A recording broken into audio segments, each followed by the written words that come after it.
এই মহিলার বিয়ে করে আমার জীবন কুচি হয়ে গেল। আগে খুব সুন্দর ঘুরতাম ফিরতাম বন্ধুদের সাথে চিল করতাম, ও মাই গড। আর এখন কোনখানে গেলে কাঁদে যত সব। এই কি ব্যাপার, তুমি আমার মাথার উপর দাঁড়িয়ে কি করতেছো? না ওই যে ইফতারির সময় হয়ে যেতেছে, কি করব, অর্ডার করব না বানাবো, কি বেশি তো বলতেছো না।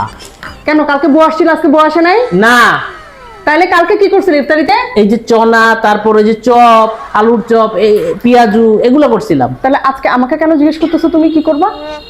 মানে বিরিয়ানি করি, বিরিয়ানি। আমাকে কেন জিজ্ঞেস করতেছো? তোমার যা ইচ্ছা তুমি তাই করতে পারতেছো না, আমাকে কেন জিজ্ঞেস করতেছো? বিরিয়ানি। আর যদি কিছু নাই পারো তাহলে যে আমার মাথাটা আছে না, আমার মাথাটা খাবো, মাথাটা খেয়ে রোজা ভাঙবো। তোমার যন্ত্রণা আমি শান্তি মতো বসে একটু গানও শুনতে পারতেছি না, এখানে এসে তোমাকে ডিস্টার্ব করা লাগবে। তোমার যা ইচ্ছা তাই কর, না পারলে আমার মাথা খাও, মাথা খেয়ে রোজা ভাঙবো। তুমি ভালো লাগে না যত সব। কি হইলো?